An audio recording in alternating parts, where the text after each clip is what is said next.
l'industrie. Cette convergence aujourd'hui, aussi bien pour les professionnels du système d'information que pour les professionnels de l'industrie, cette convergence, on peut en tirer parti. Donc aujourd'hui, nous proposons les formations qui permettent justement d'être à la croisée des chemins entre ces deux mondes. Alors soyons précis, quelles sont les formations qui sont les plus demandées à l'heure actuelle dans ce secteur de l'industrie ? Alors dans ce secteur de l'industrie, aujourd'hui, on observe une demande sur les formations autour de l'intelligence artificielle, autour du traitement big data, également autour de l'Internet des objets. Donc on est vraiment sur les principaux domaines qui sont demandés aujourd'hui. Alors en termes de formation, un facteur assez important, c'est les formateurs. Quel est le profil des formateurs que vous employez ? Alors chez Orsys, nous avons une particularité, c'est que nous n'avons aucun formateur salarié. L'ensemble des intervenants qui viennent dispenser des formations chez nous sont des professionnels de terrain. Donc ils sont reconnus pour leur expertise et qui viennent partager leur savoir et leurs compétences et leur expérience dans nos formations. Quelle est la durée moyenne des formations qui sont proposées ? Alors on est sur des formations de courte durée, c'est-à-dire des formations de 2, 3, 4, voire 5 jours. Ça c'est le standard, mais nous avons aussi la possibilité de monter des parcours de formation, donc à la demande, voire des parcours qui peuvent être diplômants. C'est ça, j'allais vous poser la question, ça peut aller jusqu'à de la validation, voire du diplôme ? Tout à fait. Donc nous avons des formations que nous avons montées nous-mêmes. Nous avons des formations certifiantes, donc avec des certifications dispensées par les éditeurs. Et nous avons également donc, des formations associées avec, nous sommes associés avec certaines écoles pour dispenser des titres RNCP, donc pour obtenir des titres avec des équivalences maîtrise, ingénieur, voilà. Question pratique mais très importante, vous m'avez convaincu. Quels sont les leviers pour pouvoir financer ma formation ? Alors, donc si votre formation, vous ne l'avez peut-être pas prévue à votre budget, il existe un certain nombre de leviers. Donc le levier au niveau individuel avec le CPF, le compte personnel de formation, le FNE, et aussi des financements qui peuvent intervenir par l'intermédiaire des OPCO associés aux branches à laquelle votre entreprise peut appartenir. Très bien, merci beaucoup Serge Guéguin pour toutes ces précisions. Et donc Guy, nous allons chausser nos baskets et filer à l'autre bout de Global Industries et nous nous retrouvons dans quelques minutes. Merci Xavier, on va chronométrer en fait, parce qu'il faut bien voir que le salon il est gros, on a le hall 5, le hall 6, il doit aller d'un bout à l'autre, il a 5-6 minutes. On va voir la performance un petit peu. Martin, je me tourne vers vous. Hermine également. En fait, vous êtes un peu celle qui suivait GI Avenir, hein. C'est le gros boulot. Est-ce qu'on peut rentrer peut-être dans les briques ? Je sais pas, peut-être une première brique, laquelle on peut prendre ? Exactement Guy, donc en effet, GI Avenir finalement se trouve un peu partout dans le salon, mais on a notamment un point d'entrée qui est le stand GI Avenir où vous avez différentes rubriques avec les coachings express dans un premier lieu. Donc les coachings express, comme son nom l'indique, sont des coachings organisés par les arts et métiers. Donc en partenariat avec les arts et métiers, ils nous proposent des coachings de 30 minutes individuels dans des box. Donc c'est de manière confidentielle et finalement, comme disait Martin, ça concerne tout le monde. C'est-à-dire que nous avons dans ce cas précis 4 coachings. Un dédié plutôt aux jeunes avec démarrer votre carrière, un autre plutôt dédié aux professionnels, comment driver sa carrière. Ensuite, nous avons plutôt pour ceux qui souhaitent créer ou racheter des entreprises, donc devenir un entrepreneur. Et enfin, pour ceux qui souhaitent avoir plutôt un management de transition et comment devenir un consultant. Donc ça, c'est un service gratuit qu'on propose sur ce stand. Alors ça, c'est une brique. Ouais. Allez, on va faire une deuxième brique, Martin. Ouais. Alors, comme deuxième brique, sur le même espace d'ailleurs que les Coaching Express, sur le stand GI Avenir au fond du hall 6, on donne la possibilité de mettre en place des job datings pour nos exposants et pour nos visiteurs. Donc là, tout simplement, les exposants du salon ont la possibilité, le temps d'une demi-journée ou une journée entière, d'avoir une présence sur l'espace GI Avenir directement, avec une banque, avec une signalétique, pour accueillir tout au long de la journée des jeunes, des demandeurs d'emploi, et ils viennent du coup avec des vrais besoins en recrutement, que ce soit pour des demandes de stage, des demandes d'emploi ou des demandes d'alternance. Et ils sont là pour donc rencontrer des personnes qui sont à la recherche d'un emploi, d'un stage ou même d'un contrat alternant. Ça, c'est quelque chose qu'on avait déjà l'année dernière. Ça, c'est des choses qu'on a mis en place dès 2018 sur le Salon Global Industries Paris, il y a donc 4 ans, la dernière édition parisienne, et qu'on a remis en place à Lyon en 2019, en 2021, et qu'on remet naturellement en place cette année en 2022. Et les coachings express, ils n'y étaient pas, si ? Les c'est nouveau Express, Si, ça a été aussi. Non. D'accord.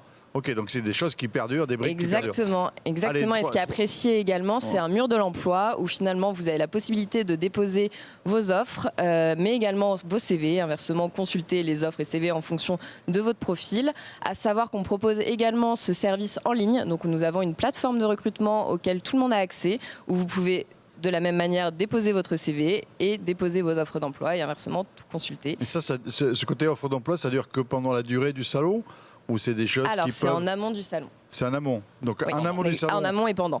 on dépose des CV ou pendant. Et on peut ça, c'est les rentrer en exposants, contact, quelque part, les exactement. partenaires qui Alors les qui exposants, déposent. mais ça peut très bien être une société visiteuse et également. Tout le D'accord. monde y a accès. Martin, allez, continue quatrième. Ah oui, Allez. bah, visiblement, on peut monter un mur, hein, c'est The Wall. Là. Effectivement, on va continuer. Cette année, on a voulu mettre vraiment notre salon à l'honneur. On s'est rendu compte que c'était dans le salon qu'il y avait les plus belles démonstrations de l'industrie, si je peux dire. On a la chance d'avoir des magnifiques stands avec des vraies machines en fonctionnement, avec des véritables petites usines sur certains des stands. Donc l'idée, c'était de faire découvrir ça à nos jeunes, faire découvrir ça directement à nos étudiants qui ont peut-être envie de travailler dans l'industrie. Et de ce fait, on a créé des parcours de visite et on a été en collaboration avec tous nos partenaires syndicats qui sont chacun représentant d'une filière professionnelle qui est représentée sur Salon Global Industrie. Et ces parcours de visite, du coup, entraînaient, si je peux dire, des groupes de jeunes ou alors un jeune tout seul s'il avait l'application MyGI dans les mains. Et il peut tout simplement se balader dans le salon, faire le parcours, aller à la rencontre, par exemple, du syndicat de la plasturgie qui va lui montrer les différentes formations possibles dans le domaine de la plasturgie. Ensuite, aller se balader sur potentiellement Artema pour aller voir ce qu'Artema peut lui proposer en termes de formation également. Et à la fin de sa visite, il a une vraie idée de ce que représente l'industrie, de ce que représente tout le panel que peut représenter l'industrie. Et du coup, il peut, entre guillemets, faire son choix à la fin du salon. C'est un parcours libre ou c'est un parcours guidé Les deux. Les deux, effectivement. Comme le dit Armin, c'est les deux. On crée des visites guidées pour certains groupes. Malheureusement, et heureusement, on a beaucoup de jeunes qui viennent sur le salon. On a quasiment, vraisemblablement, 4 ou 5 000 jeunes qui se rendront sur le salon cette année. Du coup, on ne peut pas guider chacun des groupes. Donc, on en guide certains. Et après, certains ont leur application mobile, nos guides, qu'Armin a également réalisé, et ils ont la possibilité de se balader sur le salon avec. Ça, c'est formidable. Voilà.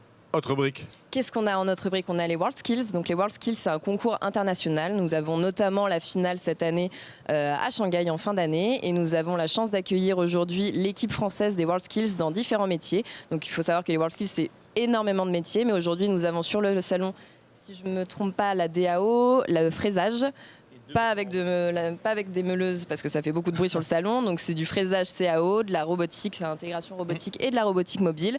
Et on peut aller rencontrer ces jeunes, donc notamment Romain qui adore expliquer, parler de son métier auprès d'autres jeunes également pour pouvoir les satisfaire. Exactement. Et ils sont tous accompagnés de leur coach. Oui, juste précision, les World Skills, c'est pour les jeunes, hein, vous en avez cité quelques-uns, c'est les moins de 25 ans, sachant que, n'oublions pas, il y a les Golden Tech, qui est également quelque part quelque chose sur la formation, on ne les forme pas parce que c'est ceux qui sont déjà formés, qui viennent montrer leur savoir-faire. Exactement. Allez Martin, encore une dernière. Alors, une dernière brique, on va parler du camion de la plasturgie, j'en ai parlé précédemment, la plasturgie c'est également une filière et un univers qu'on met à l'honneur. La plasturgie par le syndicat Polivia et on met en place le camion de la plasturgie. En fait, c'est une possibilité pour les étudiants et même pour un visiteur du salon de rentrer également dans une petite usine de plasturgie où ils vont découvrir réellement ce que peut représenter les différents métiers de cet univers-là. Et ils sont guidés donc par notre syndicat partenaire. C'est au fond du hall 6, non, fond du hall 5, pardon, sur le côté droit du hall 5, un petit peu au fond. Oui, j'ai vu le camion en ballant tout à l'heure. On ne peut pas le rater, hein, ça c'est clair. Il n'y avait pas des hackathons, des fois, c'est quelque chose aussi? Tu veux en parler, Armin? Alors, c'est une brique de plus, on rajoute une brique. De plus, on en rajoute. On a également un hackathon. En fait, il faut laisser à Xavier le temps d'arriver et de récupérer. Donc, on va finir avec l'hackathon. Alors, on a en effet un hackathon organisé avec le campus des métiers et des qualifications de l'aéronautique et du spatial. Donc, c'est un hackathon 4.0, comme il l'appelle, dédié à la data science. Et nous avons aujourd'hui différentes équipes de 5 candidats qui concourent pour gagner,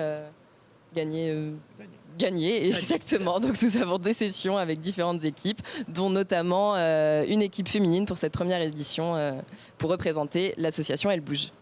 D'accord, mais c'est intéressant. En fait, toutes ces briques, on les a symbolisées quelque part dans le salon, on les retrouve. Exactement. Exactement, il y a une signalétique dédiée sur chacun des espaces qui font donc partie des parcours dont j'ai parlé également. Et en fait, ils ont chacun une signalétique pour bel et bien les différencier assez facilement et découvrir ce que représente le dispositif qui est cette année, qui n'a jamais été aussi important que cette année et qui est vraiment à découvrir pour tous ces jeunes et ces demandeurs d'emploi qui viendront sur Global. Bon, écoutez, j'ai une bonne nouvelle. Je vois que Xavier a réussi à joindre le stand Pexip France qui vont nous présenter quelque chose qui est... C'est pas de la formation pure, mais c'est quand même assez lié, c'est assez intéressant. Allez Xavier, je vous laisse reprendre le souffle et c'est parti. Oui, Guy, nous, c'est pas un marathon, enfin c'est un marathon qu'on a fait, pas forcément un hackathon, mais on a pu rejoindre le stand donc 5B92 où je suis en compagnie d'Armelle Riffet. Bonjour Armelle Riffet. Bonjour Xavier. Vous êtes directrice commerciale entreprise chez Pexip. Alors qui êtes-vous et pourquoi êtes-vous présente aussi sur Global Industries? Alors Pexip est le spécialiste européen de la visioconférence. Notre métier, c'est la vidéo. Et c'est une société qui a été créée en 2011, dont le siège social est en Norvège, à Oslo. Nous adressons, le marché des entreprises et du secteur public. Et dans le marché entreprise, nous comptons plus de 4400 clients, dont des acteurs de l'industrie, mais pas que, banque, finance, retail, services, transport, etc. Et nous sommes reconnus sur notre marché sur les aspects de sécurité et de vidéocommunication, d'intégration et d'interopérabilité des différentes technologies de vidéocommunication et notre capacité à verticaliser nos solutions. Donc nous sommes aujourd'hui présents sur le Salon Global Industries pour être au plus proche des problématiques de nos clients, pouvoir apporter des solutions de vidéo qui soient propres à leur mission, parce que notre métier de la vidéo est d'apporter justement de la vidéo à nos clients pour qu'ils puissent exécuter leur mission. Et alors, on va détailler ce qu'est la vidéocommunication et surtout en quoi est-ce qu'elle peut aider les entreprises. Alors déjà, la première chose sur laquelle je voulais revenir, c'est que la vidéocommunication s'est fortement développée au moment de la pandémie. C'était un outil qui était indéniable pour la continuité d'activité. Avant cette pandémie, on connaissait la vidéocommunication dans des usages plutôt conférences. Et on se rend compte, fort de cette adoption qui a grandi à vitesse grand V, qu'aujourd'hui, la vidéocommunication tend sur des usages beaucoup plus métiers. Et dans l'industrie, on identifie aujourd'hui des besoins forts comme la téléexpertise, l'assistance à opérateurs, la vidéo pour faire du service client, de la sécurité industrielle et également de la formation, du transfert de compétences grâce au remote work, grâce à la vidéocommunication. Et c'est quoi les challenges pour les entreprises? Alors le challenge aujourd'hui, on identifie trois. D'abord, fort de cette adoption qui était extrêmement importante, des nouveaux enjeux de sécurité sont apparus. Puisque c'est un outil qui est utilisé pour la continuité d'activité, on est encore plus vigilant et la cybercriminalité augmentant, on est très vigilant sur comment sécuriser. On doit être très vigilant sur comment sécuriser ces vidéocommunications.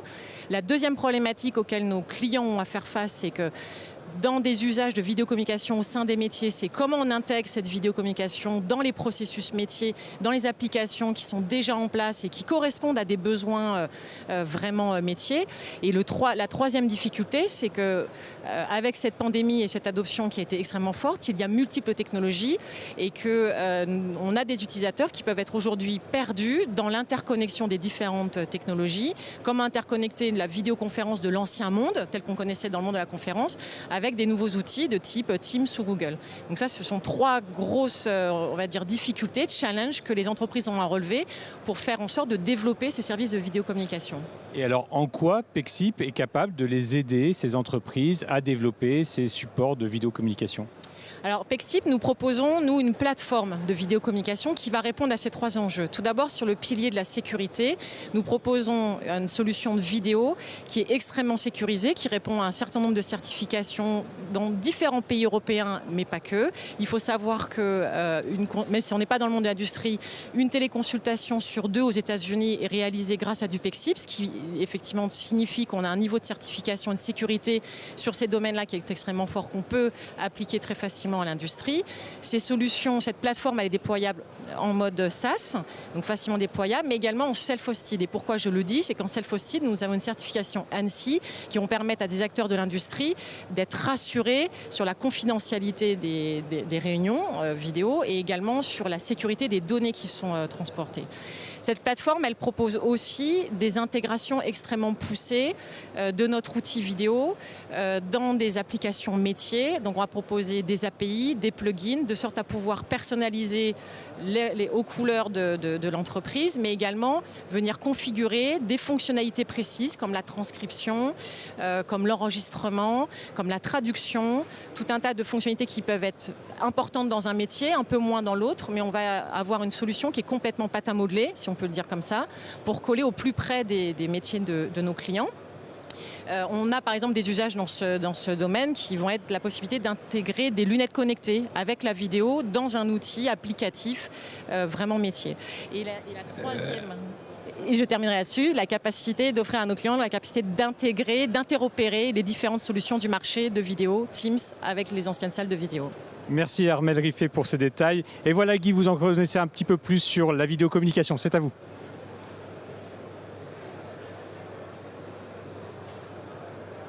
Peut-être Martin, moi j'étais un peu déçu quand même, ça veut dire que les CV on va pouvoir les voir par la suite? Effectivement, Guy, rassure-toi. Les CV, les offres d'emploi sont encore disponibles après le salon sur l'application MyGI, donc l'application mobile de l'événement Global Industry 2022. Ça reste ouvert pendant encore 1 mois et demi minimum. Donc les exposants ont toujours la possibilité de déposer des offres d'emploi, de stages, d'alternance. Et les étudiants, demandeurs d'emploi ont toujours la possibilité de déposer les CV, de même prendre contact avec ces exposants. Donc ce networking continue malgré tout, même après le salon. C'est vrai qu'à un moment donné, il va malheureusement devoir s'arrêter. Donc courant fin juin, début juillet, on s'arrêtera. Allez, dernière question, Lyon, même combat. On rajoute une brique à Lyon. On rajoute une brique. On peut rajouter des briques. Ça va finir le challenge c'est ça, on va construire un mur. C'est ça. On rajoute une brique pour Lyon. GI Avenir continue sur Lyon, effectivement. On transporte tout ce dispositif à Lyon en 2023 du 7 au 10 mars, tout comme l'événement Global Industry. D'accord. Et 7 au 10 mars faut bien noter dans les tablettes. 7 au 10 mars. À noter. Écoutez, je vous remercie. On a fait ce petit point sur la formation. Merci Guy. Ne quittez pas parce que dans 30 secondes, le temps de passer un jingle et que Sébastien puisse nous rejoindre. Et on fait la dernière, l'Afterworks. Un petit bilan de la journée. Merci à vous. Merci Guy.